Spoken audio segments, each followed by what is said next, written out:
हा, आपण केप्लर्सचे नियम बघितलेले आणि ते अभिकेंद्री बलाचं सूत्र काढायचं आहे आज आपल्याला, राईट. आणि होमवर्क हा होता की केप्लर्सचे सगळे व्यवस्थित नियम लिहून नोटबुक मध्ये त्याला बायहार्ट करायचं होतं, पाठ करायचं होतं. कोणी कोणी होमवर्क केलं हात वर करा जरा. खरं खरं केलाय तरच हात वर करा. होमवर्क कोणी कोणी केलाय?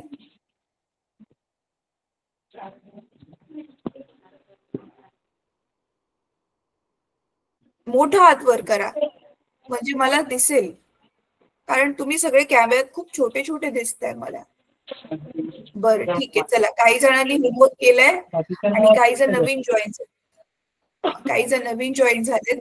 जे स्कूल आज पहिल्यांदा जॉईन झालेत, नवीन जॉईन झालेत, तुम्हाला सगळ्यांना ना रेकॉर्डिंग, प्लीज ते रेकॉर्डिंग पॉसिबल होईल मुलांना दाखवा. कॉल कट करू का?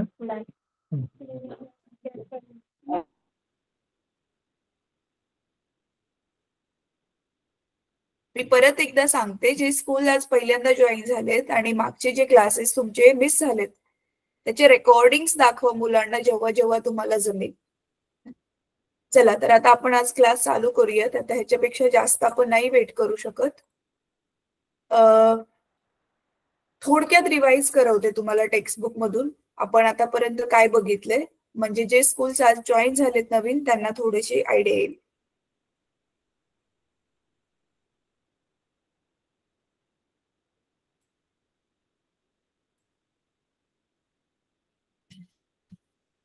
मी स्क्रीन शेअर केलेली बुक दिसत असेल तुम्हाला? दिसते? हात वर करा. मी स्क्रीन शेअर केलेली बुक दिसते? गुड. आता तुम्ही तुमचं बुक खोला आणि आपला पहिला चॅप्टर जो आहे गुरुत्वाकर्षण तो ओपन करा.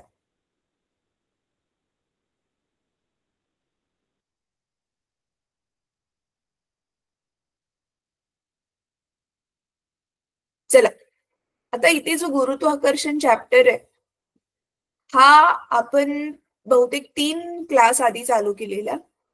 येस, 3 क्लास आधी चालू केले. त्याच्यामध्ये आपण सगळ्यात आधी बघितलेलं की गुरुत्वाकर्षण म्हणजे काय असतं. त्याच्यानंतर ना आपण पाहिलेलं की वर्तुळाकार गती ही काय असते, अभिकेंद्री बल पण काय असतं ते पण मी एक्सप्लेन केलेलं होतं तुम्हाला. ठीक आहे. आज त्या अभिकेंद्री बलामधला जो आहे अजून एक घटक मी आज शिकवणार आहे. आणि लास्ट क्लासमध्ये आपण हे केप्लर्सचे 3 नियम समजून घेतलेले आणि त्याला जे आहे व्यवस्थित लिहून घेतलेलं. म्हणजे तुम्हाला मी बघून घ्यायला सांगितलेलं कुठून ते कुठपर्यंत लिहायचे आणि ह्यालाच पाठ करायचं होतं. तर इथून ते इथे इक्वेशन नंबर 1 इथे नाव दिले ना, सूत्र क्रमांक 1 इथपर्यंत त्याला लिहून पाठ करायचं होतं. ठीक आहे. आता ह्याच्या आधीच्या क्लासमध्ये ऍक्च्युली आपण न्यूटनचा वैश्विक गुरुत्वाकर्षणाचा सिद्धांत पण बघितलेला, ज्याला आपण Newton's universal law of gravitation म्हणतो इंग्लिश मध्ये. आणि त्याचं हे सूत्र पण आपण काढलेलं आणि ह्याला पण मी लिहून तुम्हाला पाठ करायला सांगितलेलं. ठीक आहे. तर आता राहिलेला जो पार्ट आहे हे एक समान वर्तुळाकार गती आणि ह्याचं हे सूत्र कसं काय आलं हे आज आपण पाहणार आहोत. बघा, सुरुवात जी आहे ती इथून केली आहे आणि नंतर मग त्याच्या दोघांमध्ये रिलेशन काय आहे, संबंध काय आहे, एफ म्हणजे अभिकेंद्री बल आणि इथे आर काय आहे, त्रिज्या आहे. सूर्यापासूनची ग्रहाची त्रिज्या आहे, ज्या वर्तुळाकार गतीमध्ये तो फिरतोय त्याची ती त्रिज्या. ठीक आहे. तर चला आता आपण ह्याला व्यवस्थित बघूया आणि पुढचं टॉपिक कंटिन्यू करूया. अच्छा, मी स्वतःला लहान केलंय आणि तुम्हा लोकांना बघण्यासाठी जी मुलं मी ज्यांना बघू शकते आता मी त्यांचे नाव घेते. कन्या आश्रम स्कूल, परत सुलतानपूर स्कूल, कडी कासा हेडमास्टर म्हणून ज्यांनी नावाने जॉईन केले, असे 4-5 आणखी स्कूल मला दिसतात आहेत. तर मला तुम्हाला विचारायचंय, ज्यांनी लास्ट टाइम जॉईन केलेलं ते हात वर करतील का जरा? गेल्या क्लासमध्ये पण जे होते ते हात वर करतील? जे विद्यार्थी गेल्या क्लासमध्ये पण गेल्या आठवड्यामध्ये पण होते ते हात वर करतील का? अच्छा, एकच स्कूल फक्त अच्छा 2-3 स्कूलने हात वर केले. बरं ठीक आहे. चालेल. होमवर्क कोणी कोणी केलाय ह्या 3 स्कूल पैकी? प्लीज हात वर करा. मोठा हात वर करा म्हणजे मला तुम्ही दिसाल. अच्छा, ठीक आहे. एकाच स्कूल मधल्या विद्यार्थ्यांनी फक्त होमवर्क केलाय. ओके. काही जण दाखवतात कॅमेरा समोर. हात वर करा रे. मला कॅमेऱ्याचं एवढं छोटं कसं दिसणार होमवर्क? फक्त हात वर करा. It's okay. मला माहितीये तुम्ही खरंच बोलताय, खोटं नाही बोलणार. बरं ठीक आहे. चला आता कंटिन्यू करूया आपण. जे स्कूल पहिल्यांदा जॉईन होतात मी प्रयत्न करेल की तुम्हाला आणखी व्यवस्थित सोपं करून एक्सप्लेन करायचा, म्हणजे तुम्हाला पण समजेल ते.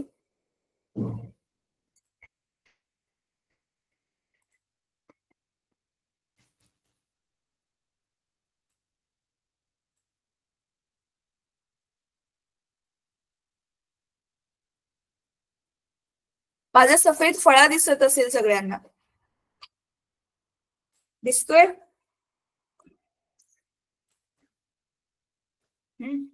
दिसत असेल राईट?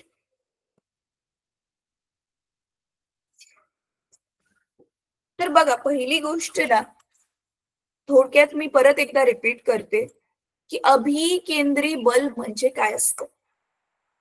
तर सूर्य जे गुरुत्वाकर्षणाने सगळ्या बाकीच्या ग्रहांना स्वतःकडे खेचतोय.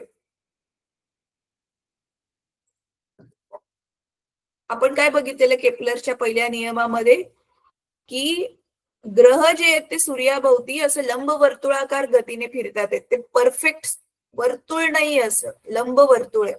आणि त्या वर्तुळाची जी आहे ती लंब वर्तुळाच्या 2 नाभी असतात, इकडे एक आणि इकडे एक, राईट? तर ह्याच्यापैकी सूर्य कुठल्या तरी इथे एकाच नाभीला ठेवलेला असतो आणि बाकीच्या त्या कक्षेमध्ये असा ग्रह ग्रह गोल गोल गोल गोल फिरत असतो. तर आता हा ग्रह सूर्याभोवती का फिरतोय? ऑब्व्हियसली तो गुरुत्वाकर्षण बलामुळे फिरतोय.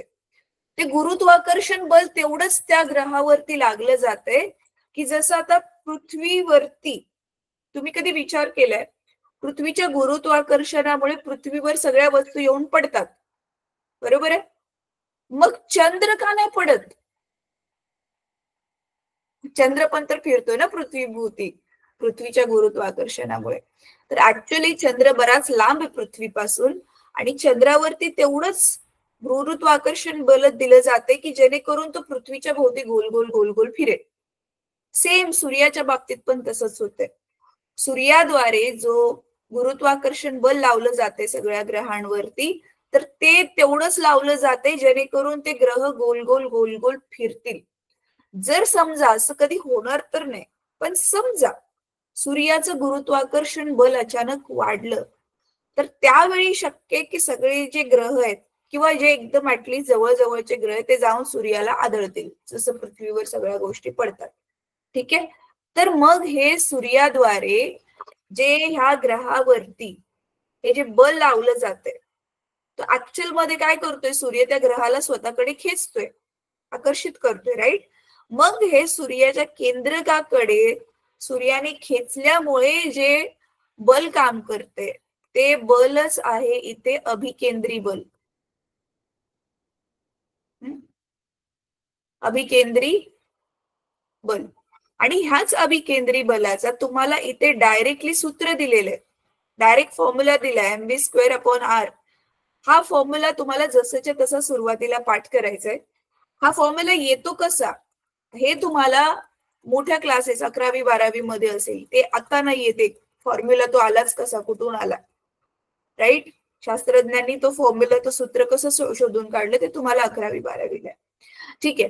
आता मग आपण सुरुवात इथून करतोय, F=mv²/r, राईट? आणि आपल्याला पोहोचायचं कुठे? आपल्याला हे दाखवायचंय की हे अभिकेंद्री बल हे ह्या वर्तुळाच्या त्रिज्येच्या वर्गाच्या व्यस्तानुपाती आहे. आपल्याला इथपर्यंत पोहोचायचंय. ठीक आहे. तर बघा आता कसं दाखवत जायचंय. तर खूप सोपं आहे. सगळ्यात आधी ह्या सूत्रामध्ये आपण व्ही ची किंमत ठेवणार आहे. व्ही इथे काय आहे? गती आहे. राईट? गती आहे. तर गतीचं आपलं नॉर्मल सूत्र काय आहे?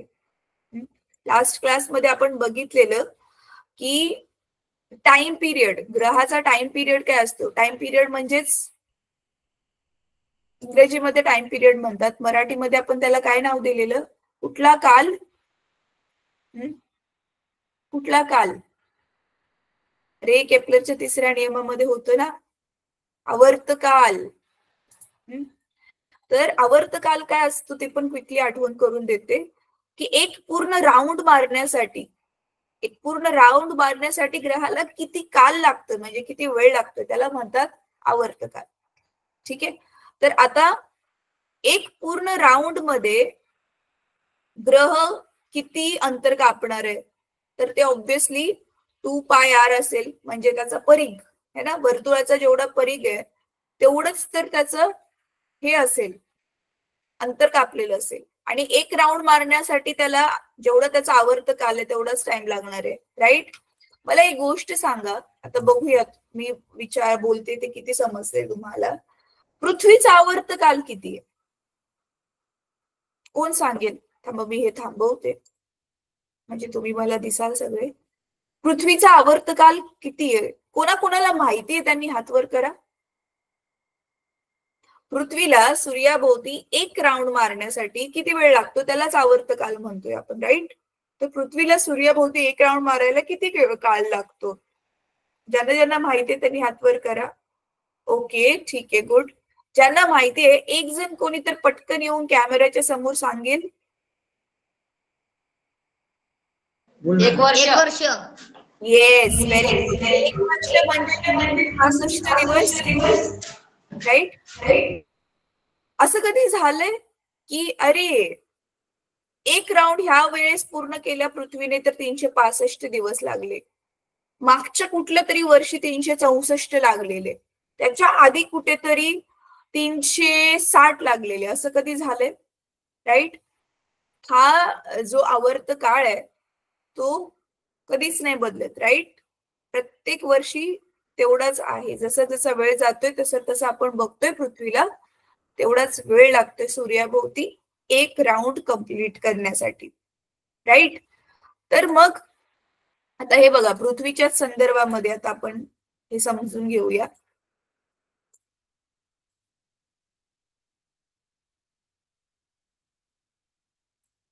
तर समजा आपण ना हे अभिकेंद्री बलच काढतोय. पृथ्वी ज्या बलाने सूर्याकडे आकर्षित होते, खेचली जाते तेच. तर मग आता हे व्ही आपली गती आहे. गतीचं तुम्हाला सूत्र ऑलरेडी माहिती आहे, अंतर भागिले वेळ. तर तेच मी इथे ठेवलंय, एका राऊंड मध्ये कापलेले अंतर आणि एका राऊंड साठी लागलेला वेळ. तर मग ह्याच्यामध्ये ठेवा ते, ही जी किंमत आहे व्हीची ह्याच सूत्रामध्ये परत ठेवा. तर एफ बरोबर एम, इथे व्हीच्या ऐवजी आता काय येणार? 2πr/t याचा वर्ग भागिले आर. तर आता ह्याचा कंस उघडा. तर 2 चा वर्ग 4, पायचा वर्ग पाय स्क्वेअर, आर चा वर्ग आर स्क्वेअर भागिले, आता तुम्हाला माहिती आहे ना हे दोन्ही पण छेदच आहेत, अंशाचा छेद आणि ऑलरेडी जो छेद आहे त्याला आपण काय लिहू शकतो? खाली घेऊ शकतो त्याला. हे गणिताच्या सिंपल गोष्टी आहे, हो तुम्हाला माहिती असतील. तर ह्याला आपण खाली काय लिहिणार? T R. आता तुम्ही बघू शकता इथे हा आर आणि हा आर चा वर्ग, एक एक आर कट होईल आणि इथे एकच आर उरेल. राईट? आता मी इकडचं हे इरेज करते.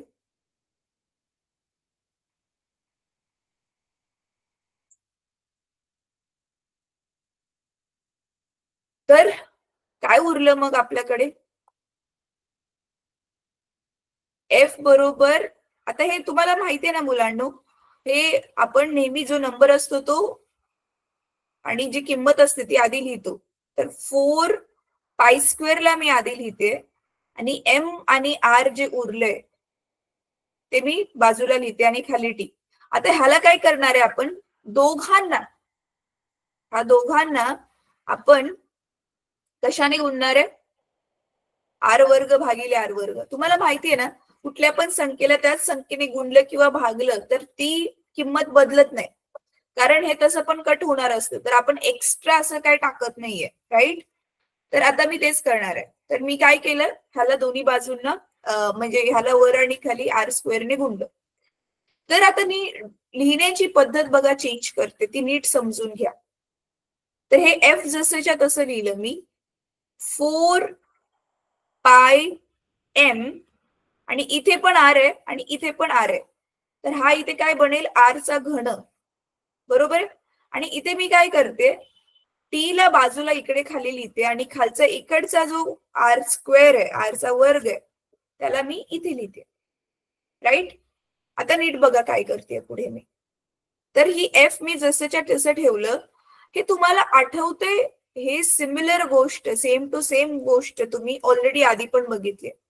केपलरच्या तिसऱ्या नियमामध्ये ही गोष्ट आपण बघितली. तुम्हाला आठवते ना, केपलरचा इथे मी टीचा वर्ग नाही केला, हा टीचा पण तर इथे वर्ग होणार ना, ह्याचा वर्ग होता तर, राईट. इथे व्हीचा स्क्वेअर आहे, हा, तर टीचा पण सगळीकडे वर्ग येणार. तर ही सेम टू सेम गोष्ट तुम्हाला आठवते. आपण केपलरचा तिसरा नियम काय होता, आवर्त कालाचा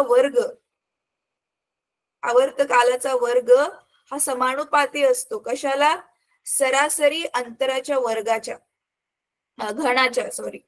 आणि मग आपण काय केलेलं, टी स्क्वेअर भागिले आर क्यूब बरोबर के दाखवलेलं, हे आज जर तुम्हाला आठवत असेल तर, राईट.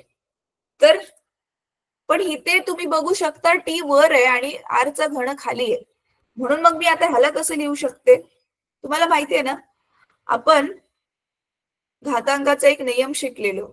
काय शिकलेलो, की समजा एक गोष्ट ए भागिले समजा बी चा एम आहे, तर आपण असं लिहू शकतो, ए गुणिले 1 बी चा एम, बरोबर आहे. हे भागाकाराचं चिन्ह गुणाकार करून ह्याला उलट लिहू शकतो, करेक्ट आहे. तर तेच मी इथे ह्याला वापरणार आहे, किंवा ह्याच्या उलट पण आपण करू शकतो. कसं,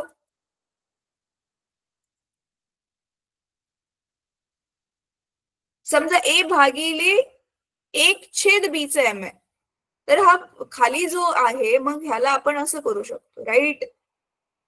भागाकार काढून गुणाकार करून ह्या बी चा एम जो छेदात होता त्याला वरती अंशात आणलं, आणि खाली छेद एकच असतो, पण छेद एकाने काय फरक नाही पडत, कुठल्या पण संख्येला एकाने गुणलं किंवा भागलं काय फरक नाही पडत, म्हणून तो लिहायची गरज नाही, राईट. तर आता बघा मी इथे तेच करणार आहे. इथे आरचा वर्ग होता, तर इथे 4 पाय एम भागिले आरचा वर्ग मी जसाच्या तसा ठेवला. आणि आता मी ह्याला काय करते, ह्याला 1 घेऊन हे पूर्ण जी गोष्ट आहे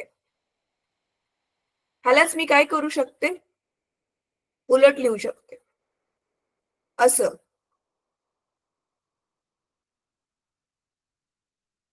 टीचा वर्ग भागिले आरचा घन, कळते.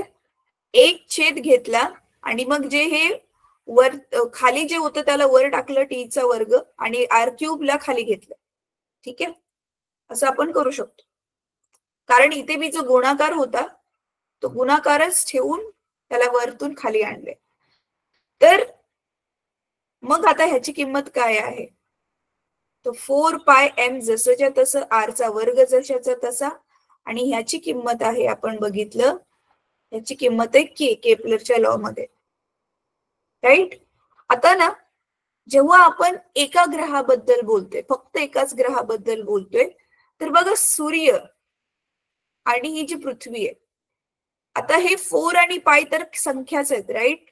पायची पण किंमत आपण किती ठेवतो, 3.14 किंवा 22/7. एम आहे इथे पृथ्वीचं वस्तुमान, ते पण फिक्स आहे, किंवा दुसरा ग्रह असेल तरी त्या ग्रहाचं वस्तुमान पण फिक्स आहे. के तर आहेच स्थिरांक, ह्याची पण किंमत फिक्स आहे, कधी बदलत नाही. तर ह्याच्यामध्ये ह्या सगळ्या गोष्टींमध्ये वेळेनुसार बदलणारी किंमत कुठली आहे? आर ची किंमत आहे. का बरं? आता पृथ्वी समजा इथे आहे, तर हे आर वेगळं असेल, परत इथे आली हे आर वेगळं असेल, हे आर वेगळं असेल, हे आर वेगळं असेल. तर जसं जसं पृथ्वी त्या कक्षेत फिरते तसं तसं हे अंतर बदलणार आहे. तर आता ह्याचा पुढचा पार्ट मी इकडे लिहिते.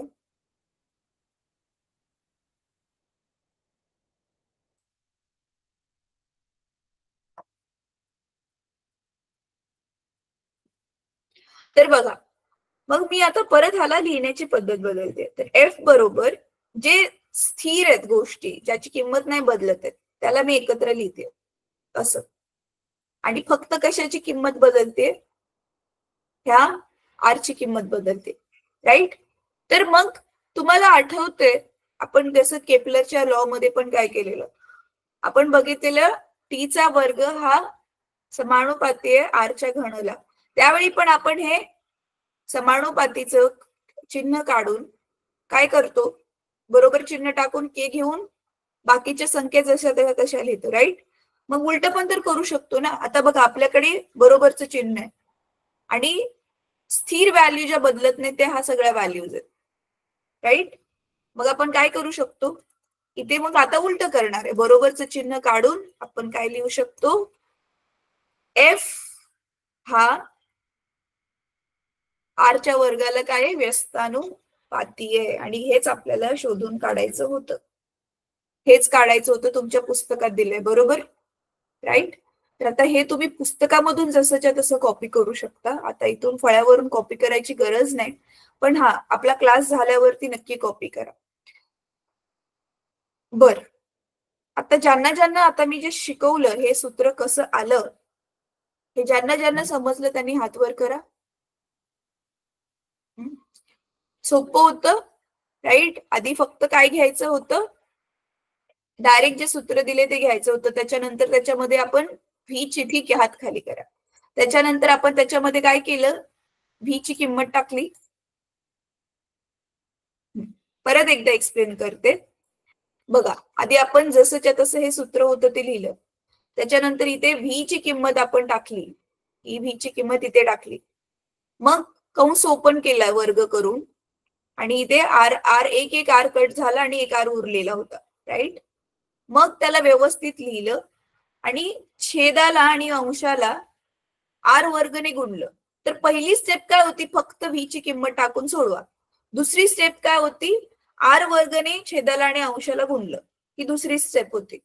आणि मग त्यालाच परत नीट व्यवस्थित अरेंज करून केपलरचा तिसरा नियम वापरून तिसरी स्टेप काय होती? आपण इथे हे टी वर्ग भागिले आर घनची किंमत ठेवली, ती म्हणजे के, राईट? आणि परत व्यवस्थित त्याला लिहिलं आणि डायरेक्ट आपल्याकडे हा फॉर्म्युला आला. तर ऍक्च्युअली 3 स्टेप्स मध्ये आपल्याला हे आन्सर मिळालेलं आहे, ठीक आहे?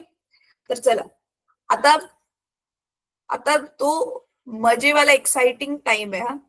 का म्हणते मी असं? आता खूप सारे सूत्र बघितलेत आपण, आता आपण सोडवणार आहे गणित. या सूत्रांवर आधारित जी तुम्हाला शाब्दिक गणित दिलेली आहेत, इंग्लिश मध्ये आपण त्याला न्यूमेरिकल्स म्हणतो, तर तुमच्या पुस्तकामधले काही न्यूमेरिकल्स आपण सोडवणार आहे. सध्या आपण पुस्तकामधली सोडवतोय, पुढे जाऊन होमवर्कला वगैरे मी वेगळी पुस्तकाच्या बाहेरची पण न्यूमेरिकल्स देईल तुम्हाला, हे चेक करण्यासाठी की समजा दुसरी कुठली गणित आली तर तुम्हाला सोडवता येतात, ठीक आहे? तर चला, आता आपण ना हे फर्स्ट वालं गणितच बघणार आहोत. हे सोडवलेली उदाहरणे बघा आणि हे वालं गणित बघा.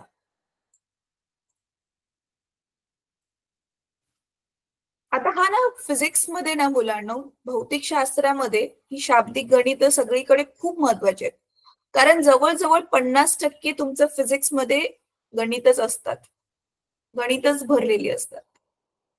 त्याच्यामुळे तुम्हाला ही गणित सोडवता येणं खूप महत्वाचं आहे, नाहीतर मग फिजिक्स मध्ये चांगले मार्क्स नाही भेटणार, ठीक आहे?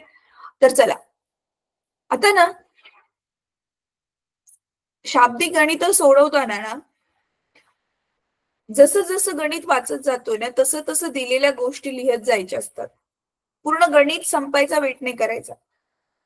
बघा काय दिलेलंय, महेंद्र व विराट एकमेकांपासून 1 मीटर अंतरावर बसलेले, राईट. तर लगेच इमॅजिन करा की ते दोघ जण बसलेत, बेंचवर बसलेत आणि त्या दोघांमधलं अंतर किती आहे, 1 मीटर. तर 1 मीटर काय लिहायचं, तर लगेच लिहायचं डी होऊ शकतो आपण त्याला अंतराला, डी बरोबर 1 मीटर, राईट. पहिली गोष्ट मिळाली. नंतर अजून काय दिलेलं आहे, त्यांची वस्तुमाने अनुक्रमे 75 kg आणि 80 kg आहे. तर समजा आपण महेंद्रचं वस्तुमान M1 घेऊया, तर ते 75 आहे बघा इथे दिलेलं आहे, आणि विराटचं वस्तुमान जे आहे ते 80. आणि ही किंमत आपल्याला पाठ पाहिजे. तुम्हाला गेल्या वेळी मी होमवर्क पण दिलेला. हा जो गुरुत्वाकर्षणाचा जो स्थिरांक आहे, गुरुत्वाकर्षणाचा जो स्थिरांक आहे त्याची किंमत तुम्हाला तोंडपाठ पाहिजे. तशी सारखी सारखी गणित सोडवून तोंडपाठ तर तसे होईलच. ठीक आहे. आता काढायचं काय आहे, काय काढायचंय, त्यांच्यामधील गुरुत्वीय बल किती आहे ते काढायचं. ठीक आहे. चला आता सोडवूयात. मी सध्या हे सोडवून दाखवते कारण तुम्हा सगळ्यांना समजण्यासाठी. त्याच्यानंतर मी तुम्हाला पण काही गणित देईल सोडवायला, त्यावेळी मी चेक करेल किती जण सोडवतात. ठीक आहे. पण आता जरी मी सोडवत असली तर मला हेल्प करा हा. आणि मी मिस्टेक पण करू शकते, कारण कधी कधी माझं बोलण्यामध्ये लक्ष असलं की मी काय लिहिते ते चुकून माझ्याकडून मिस्टेक होऊ शकते. ठीक आहे. तर मला करेक्शन पण सांगा जर मी चुकी केली तर. तर सगळ्यात आधी ना मुलांनो, आता मी ज्या पद्धतीने गणित सोडवताना वापरते, म्हणजे जी पद्धत वापरते, जसं स्टेप्स मध्ये उत्तर लिहिते, सेम तुम्हाला परीक्षेत पण तसंच लिहायचंय जर तुम्हाला पूर्ण फुल मार्क्स हवे असतील तर.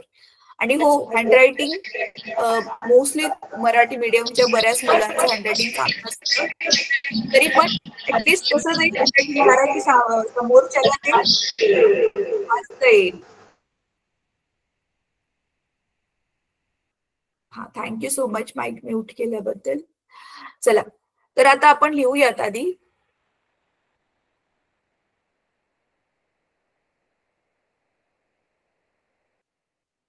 दिलेली माहिती हे असं प्रॉपर लिहायचं. तर दिलेल्या माहितीमध्ये काय दिले, दोघांमधलं अंतर किती दिलेलं आहे, दोघांमधलं अंतर दिलेलं 1 मीटर. हो, आणि ना जिथे जिथे शक्य ना मुलांना आकृती काढा, म्हणजे तुमच्या डोक्यामध्ये फिट बसेल की काय चाललंय. आता इथे काय दिलेलं आहे, समजा एक बेंच आहे, हे असा एक बेंच आहे आणि त्या बेंचवरती 2 मुलं बसलेत, एक महेंद्र बसलाय आणि एक विराट बसलाय, आणि हा दोघांमधलं अंतर किती दिलेलं आहे, 1 मीटर. ठीक आहे. तर आर, दोघांमधलं अंतर आर घेतले आपण इथे 1 मीटर. महेंद्रचं वस्तुमान मास किती आहे, 75 आहे ना, 75 आणि 80 आहे ना. हा, तर महेंद्रचं मास आहे 75 आणि ह्याचं आहे 80, कोणाचं, विराटचं.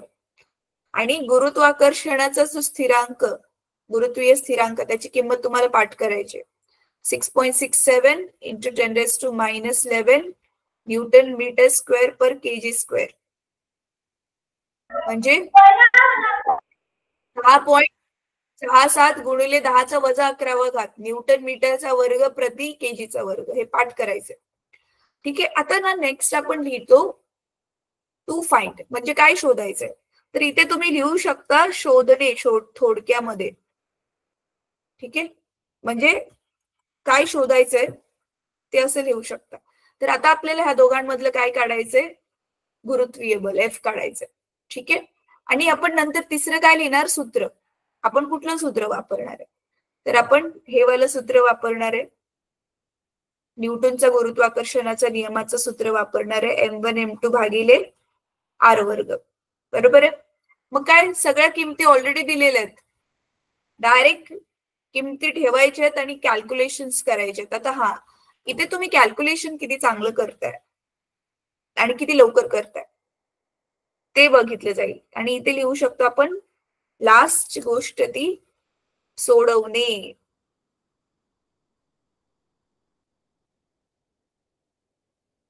ठीक आहे, तर किमती ठेवा आता.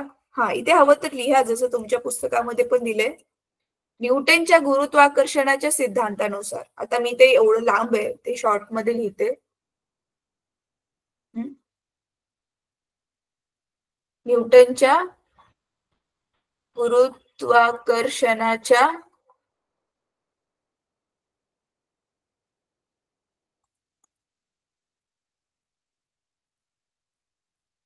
सिद्धांतानुसार. ठीक आहे, तर आता इकडे सोडवते मी. किमती ठेवा आता. 6.67 इंटू 10⁻11. M1 किती आहे? 75. M2 80. आणि खाली R चा वर्ग आहे तर एकच आहे त्याची किंमत, काय फरक नाही पडत. चला आता करा पटपट, फक्त आता गुणाकारच करायचंय. 1 मिनिटाचा वेळ देते. 1 मिनिट ऍक्च्युली जास्त आहे तरी पण चला घ्या, सोडवा आणि मला उत्तर सांगा.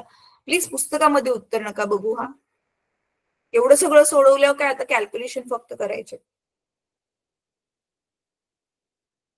पटकन हे कॉपी करा आणि असंच सेम लिहायचंय. हा, ही पहिले जसं दिलेली माहिती, शोधणे, सूत्र, सोडवणे आणि आता उत्तर काढा कॅल्क्युलेशन्स करून.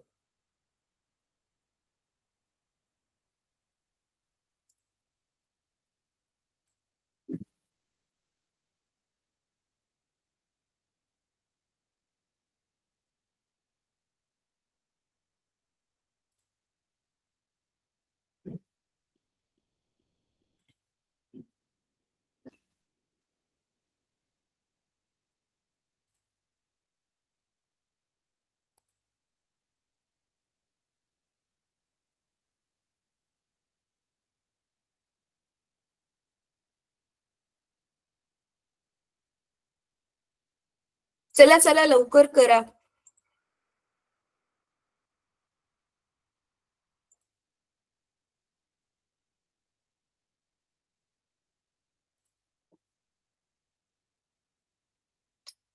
काही मुलं नुसती बसलेत कॅमेऱ्याच्या समोर बघत, सोडवत का नाहीयेत?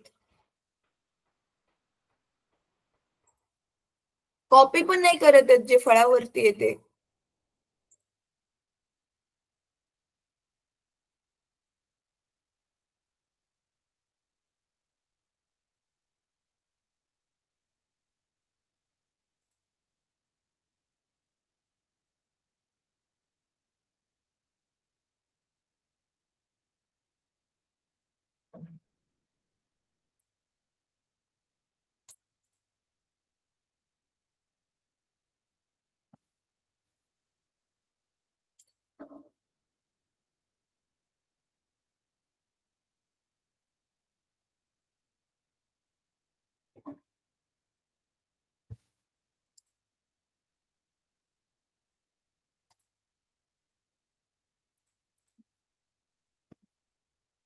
चला मी स्टॉप शेअर करते म्हणजे तुम्ही मला दिसाल आता.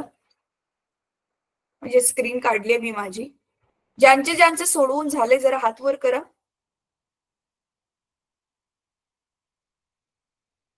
अच्छा, कॉपी करून झालेलं त्यांनी हात वर करा. फळ्यावरचं बघून कॉपी करून फिनिश झालेलं त्यांनी हात वर करा. नाही, कॉपी पण नव्हतं करून झालं. अरे एवढं स्लो आपण कसं चालेल. बरं ठीक आहे, मी परत एकदा फळा शो करते. लवकर कॉपी करा आणि सोडवा.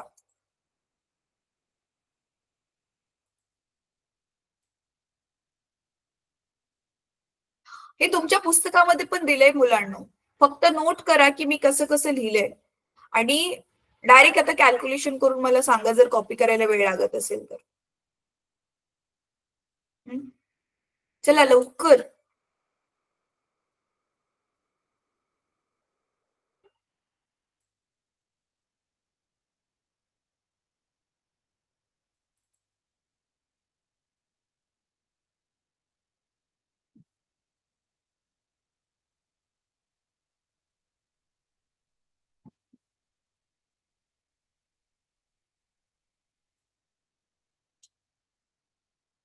ठीक आहे, चला आता मी अजून जास्त नाही वाट बघू शकत. ऑनलाईन मध्ये आपण एवढा वेळ नाही देऊ शकत. तरी पण परत एकदा मी विचारते, कोणाचं एकाचं तरी झालंय सोडवून? कोणाचं सोडवून झालं? हात वर करा जरा. मराठी मीडियमची मुलं तर कॅल्क्युलेशन मध्ये लिहिण्यामध्ये एक्सपर्ट असतात ना रे. एकाचं पण नाही झाले सोडून. हात वर करा ज्याचं सोडवून झाले कॅल्क्युलेशन्स करून. पण ठीक आहे, चला आता मीच करून दाखवते कारण बराच वेळ झाला. नेक्स्ट वाल्या क्वेश्चनला तुम्ही लवकर लवकर करण्याचा ट्राय करा.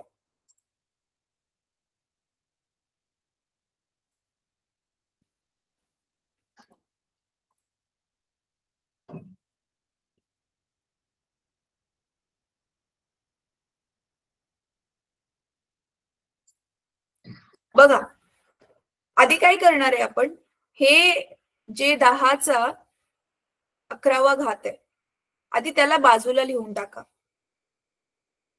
ठीक आहे, छेदामध्ये एकच आहे, त्याने काय फरक नाही पडणार आहे, तर छेद आता आपण लिहायची गरज नाहीये. आणि काय करा, उरलं काय मग आता 6.67.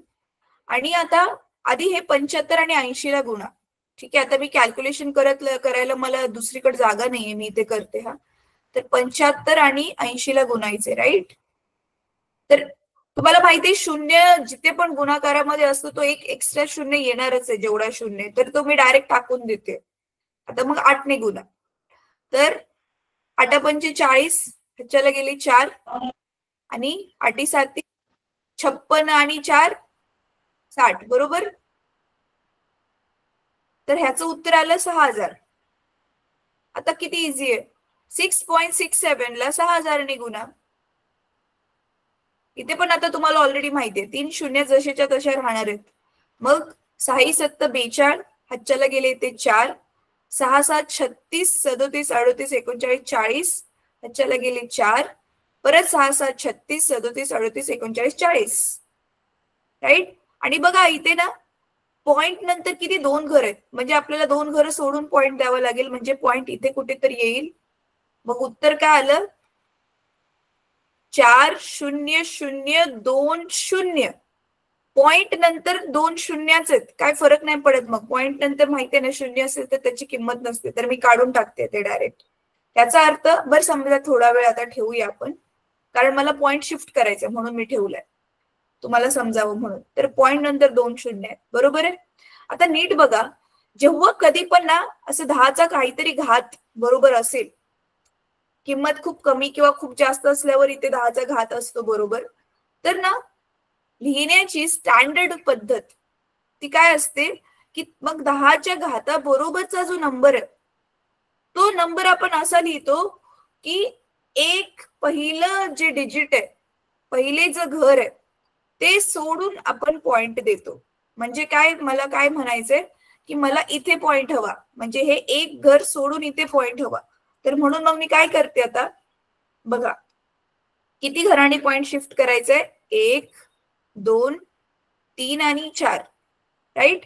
तर मी काय करणार आहे, डायरेक्ट उत्तर लिहिते आता 4.002, आणि नंतरचे हे सगळे तिन्ही 0 आहेत, ते पॉइंट नंतरचे 0 आहेत, काही गरज नाहीये त्याची, मग मी ते नाही लिहित आहे. ठीक आहे. आणि आता मी किती घर शिफ्ट केलं, 1 2 3 4, तर 11 मधून मग मी 4 वजा घात असतो, म्हणजे काय असतं, आपल्याला डावीकडे जायचं असतं, बरोबर आहे. आणि अधिक घात असतो त्यावेळी उजवीकडे जायचं असतं. तर मग वजा घात आहे, आणि ऑलरेडी मी 4 घरं डावीकडे गेली, मग ते 4 घराचं 4 इथून 11 मधून वजा होणार, आणि उत्तर काय येईल मग, वजा 11 मधून 4 गेले 7 उरले, तर मग -7, आणि हे उत्तर आहे न्यूटन मध्ये, राईट. तर हेच आपलं फायनल आन्सर आहे. चला क्विकली आता ह्याला कॉपी करा. आय होप हे तुम्हाला समजलं असेल. हे कॅल्क्युलेशन इझी होते ना, तरी पण तुम्ही खूप जास्त वेळ लावला. चला पटपट करा आता. आता नेक्स्ट क्वेश्चनला तुम्ही मला हेल्प करायचे, त्याच्यामध्ये तुम्हीच कॅल्क्युलेशन करायचंय.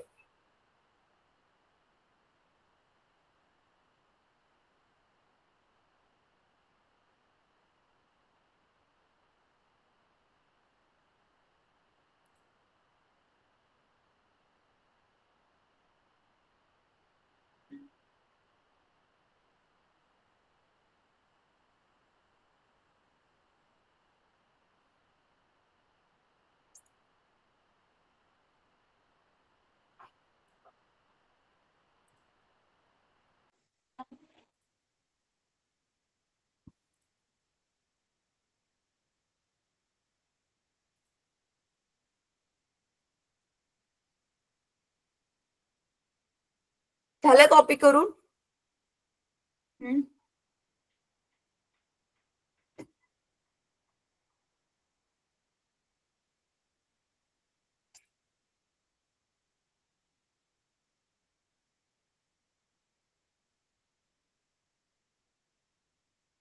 ज्यांचं कॉपी करून झालेलं हातवर करा.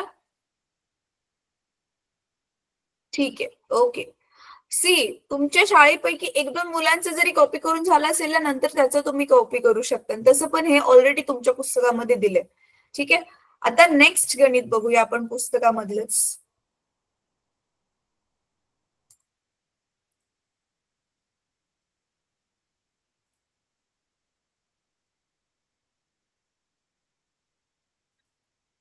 हे इथे दिसते, ह्याच्या खालचं जे आहे ते, हे बघा. वरील उदाहरणात, म्हणजे वरचं सेम ते महेंद्र आणि विराटचं उदाहरण घ्यायचंय. वरील उदाहरणात महेंद्रचा बाक घर्षण रहित असेल तर विराम अवस्थेतून सुरू झाल्यावर 1 सेकंदानंतर महेंद्रचा विराटकडे सरकण्याचा वेग किती असेल? वेग काढायचे आणि तो वेग कालानुसार बदलेल काय व कसा, हे विचारलेलं आहे.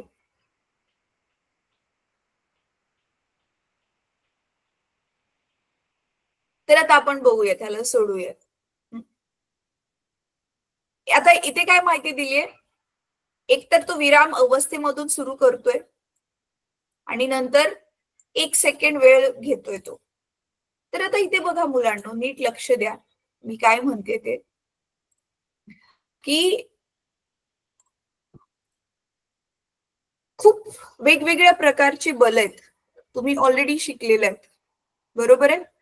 ज्या बलांना संपर्काची गरज असते, बल लावताना 8वीला तुम्ही गेल्या वर्षीच शिकलाय, सॉरी गेल्या वर्षी, ज्या बल लावताना संपर्काची गरज असते त्या बलाला कोणतं बल म्हणतात?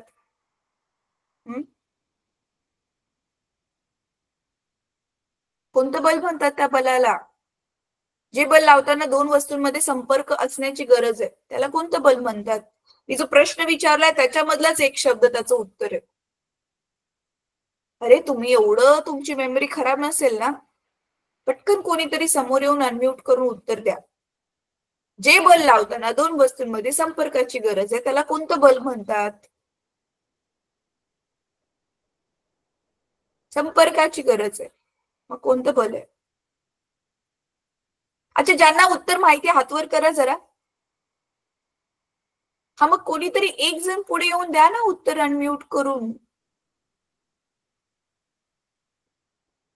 नावली आश्रम शाळामधले कोणीतरी एक विद्यार्थिनी पुढे या, ते अनम्यूटचं फक्त बटन दाबा आणि उत्तर द्या लवकर.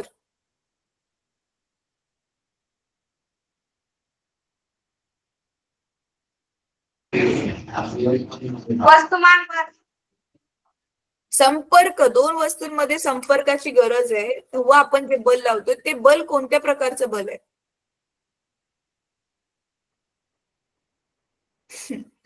चला, आता मी जास्त नाही वेट करू शकत.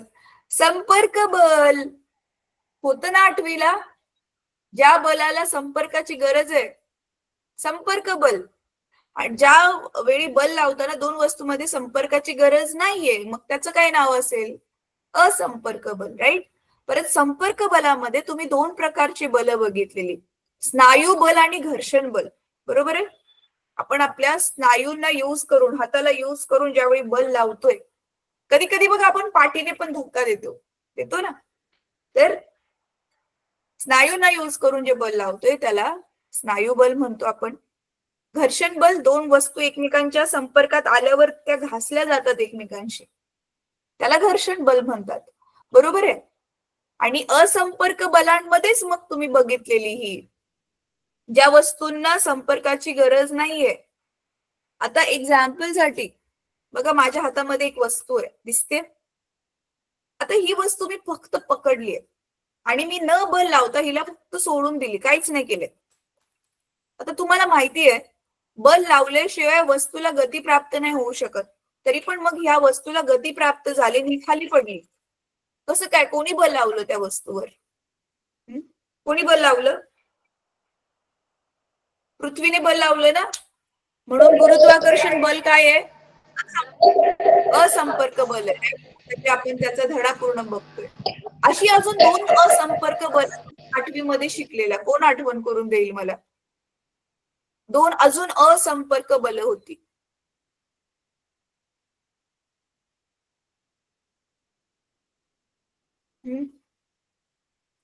तुम्हाला सगळ्यांना येतं मला माहितीये, पण तुम्ही समोर येऊन बोलत नाही. बोलायला शिका रे. कधी बोलायला शिकणार तुम्ही? आता नाही शिकणार. आता 10वी मध्ये आहात.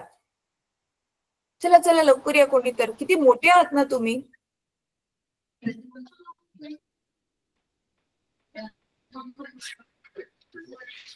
हा बोला. कन्या आश्रम शाळा स्कूल मांडवी. तुमचा माईक ओपन आहे. बोला. कोणीतरी एक जण बोला. एकच जण बोला. सगळे बोलल्यावर समजत नाही. एक जण हात वर करा ज्यांना बोलायचंय आणि उत्तर द्या. हा, असंपर्क बलामध्ये एक आहे गुरुत्वाकर्षण बल. अजून 2 प्रकारची बल होती. त्याच्यापैकी कुठले नाव आठवते?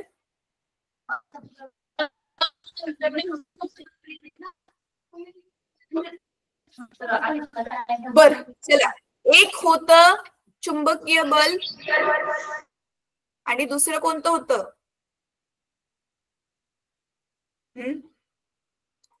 विद्युत स्थितीज बल.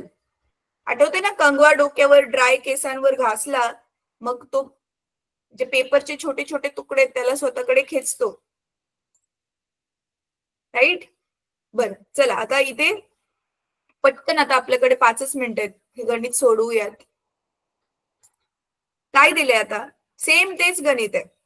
म्हणजे दिलेली माहिती मगाशी दिलेल्या, 1 मिनिट हे सगळं नको रिवाइज करायला.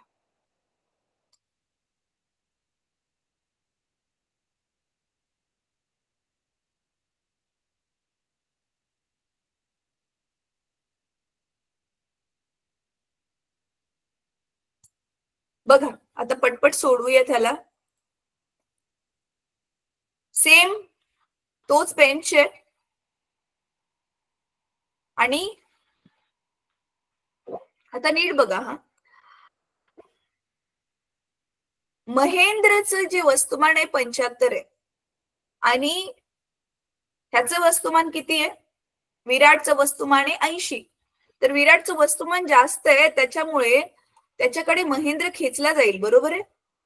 मग इथे तेच दिलंय की हा समजा जो बेंच आहे तो घर्षण रहित आहे आणि हे जे गुरुत्वाकर्षण बल आहे ते तसं ना मुलांना खूप छोटं खूप कमी बल असतं. पण मांडायला सांगितलंय की त्या गुरुत्वाकर्षण बलामुळे आता काय होतंय? महेंद्र विराटकडे असं सरकायला सुरुवात झाली. तो तिकडे घसत असं चाललेलं आहे पण घर्षण नाही होते बेंच बरोबर. तर आता मग आपल्याला काय काय दिलेलं आहे? तर इथे दिलेली माहिती. तर दिलेल्या माहितीमध्ये काय आहे? एक तर आपण स्वतः आता जे काढलं ते इथे घेणार. आपण किती काढलं? त्या दोघांमधलं गुरुत्वाकर्षण बल किती काढलं?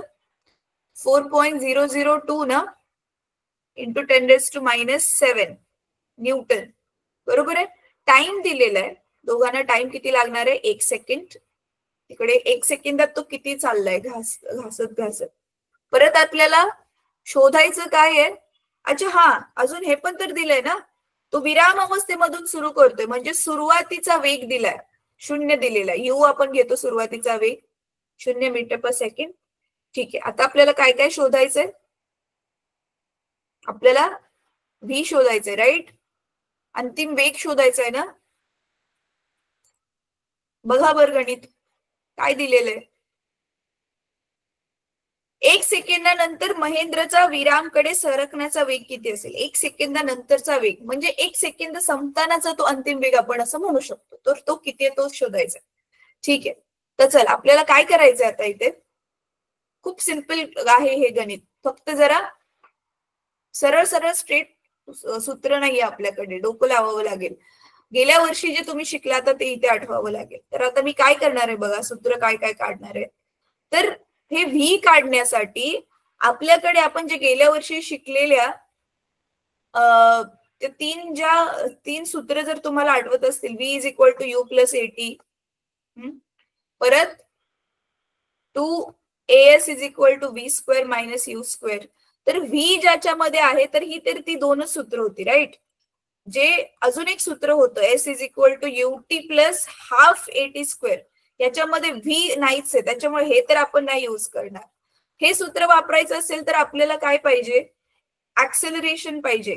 ऍक्सेलरेशन म्हणजे त्वरण पाहिजे, तर ते आपल्याकडे नाहीये, तर आपण हे पण नाही यूज करणार. आपण टाइम दिलाय, हे वाला यूज करूयात. अच्छा सॉरी, ऍक्सेलरेशन आहे, एस नाही आपल्याकडे. ऍक्सेलरेशन आता आपण इथे दोघांमध्ये आहे, ते आपण आता काढणार आहोत. ते ऍक्सेलरेशन म्हणजे त्वरण काढण्यासाठीच आता आपण काय सूत्र वापरणार आहे, F बरोबर ma आहे. तर आपल्याकडे F आहे हा बघा, आणि M पण आहे. M काय असणार आहे इथे, आता इथे आपल्याला M1 M2 ची गरज नाहीये. कोणाकडे कोण खेचलं जाते, कोणाला गती प्राप्त झाली आहे, आपण काय घेणार आहे, त्याचाच M घेणार आहे, त्याचंच वस्तुमान घेणार आहे. त्याच्यामुळे आपल्याकडे M जो आहे, कोण आहे तो, कोणाचं वस्तुमान आहे, महेंद्र घरकत चाललाय ना, तर त्याचं वस्तुमान ऑलरेडी 75 kg आपण घेणार आहे. तर हे पहिलं सूत्र वापरून आपण ऍक्सेलरेशन काढणार, आणि हे सूत्र वापरणार नंतर आपण वेग काढण्यासाठी, जो की विचारलाय. ठीक आहे, तर चला मग सोडूयात. तर F बरोबर ma, आपल्याला A काढायचंय. मग F भागिले M बरोबर A, बरोबर आहे. इथे M ला A बरोबर गुणलेलं, तर तो लेफ्टला गेल्यावरती काय झालं, आपण त्याला भागलं, राईट. मग A चं सूत्र आलं आपल्याकडे, A बरोबर F भागिले M. तर A बरोबर 4.002 भागिले किती आता, 75. ठीक आहे, आता ह्याला सोडवून मुलांनो A भेटेल. आणि पुढचा भाग आता तुम्ही करायचा होमवर्कला. काय करायचंय त्याच्यामध्ये, अच्छा इकडचे इरेजर्स करते मी, काय नाही, ह्या V मध्ये उत्तर ठेवायचंय बस. V बरोबर काय आहे आता आपलं, हे A भेटेल तुम्हाला मीटर पर सेकंड चा वर्ग मध्ये. हा, इथे वजा 10चा वजा 7वा पण आहे F ची किंमत. तर इथे काय करायचं आता तुम्हाला, V बरोबर U अधिक AT. तर V ऑलरेडी 0 आहे, A ची किंमत आता जी तुम्ही काढणार आहे ती ठेवायची आहे, आणि टाइम तर ऑलरेडी एकच आहे, त्याने काय फरकच नाही पडणार आहे. म्हणजे तुमचा ऍक्च्युअल मध्ये जो A येणार आहे तोच तुमचा V असणार आहे. ठीक आहे, तर हा पार्ट तुम्हाला स्वतः होमवर्क साठी करायचंय. पटकन आता ही कॉपी करून घ्या, आपला वेळ तसा संपला, तरी पण मी वेट करते 1 मिनिट. तुम्ही पटकन ह्याला कॉपी करून घ्या, आणि तुम्हाला तोपर्यंत मग मी होमवर्क पण सांगते. अच्छा 1 मिनिट आधी होमवर्क नोट कर चल. होमवर्क मी तोंडी सांगते, कारण तुम्हाला डिस्टर्ब नको व्हायला लेट लिहिताना. स्वाध्यायामध्ये जा, पुस्तकामध्ये स्वाध्यायामध्ये जा, पेन्सिलने तिथे टिक करा की तुम्हाला कोणतं वालं सोडवायचंय.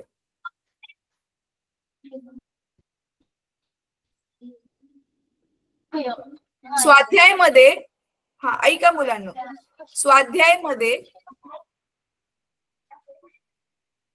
प्रश्न क्रमांक 5 मधला, स्वाध्यायामध्ये प्रश्न क्रमांक 5 मधला ई उ आणि उ, ई उ उ, दोन करायचे, 3 प्रश्न करायचे.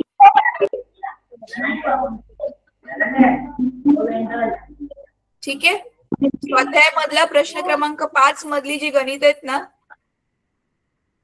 ई उ आणि उ,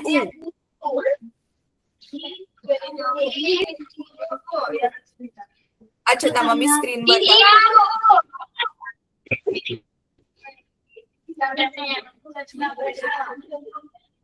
हा हे बघा मी शेअर केली स्क्रीन. ही ई उ आणि उ, ही 3 गणित, ई उ उ,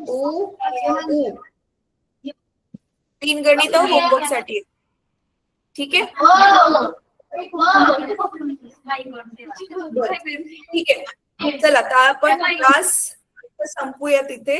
आपण पुढच्या आठवड्यामध्ये भेटू. नाही, अजून एक क्लास असेल आपल्या ह्याच आठवड्यामध्ये, पण तोपर्यंत तुम्ही प्लीज हे गणित सोडवून ठेवा होमवर्कचे. ठीक आहे, चला बाय सगळ्यांना. बाय तरी करा मला सगळेजण.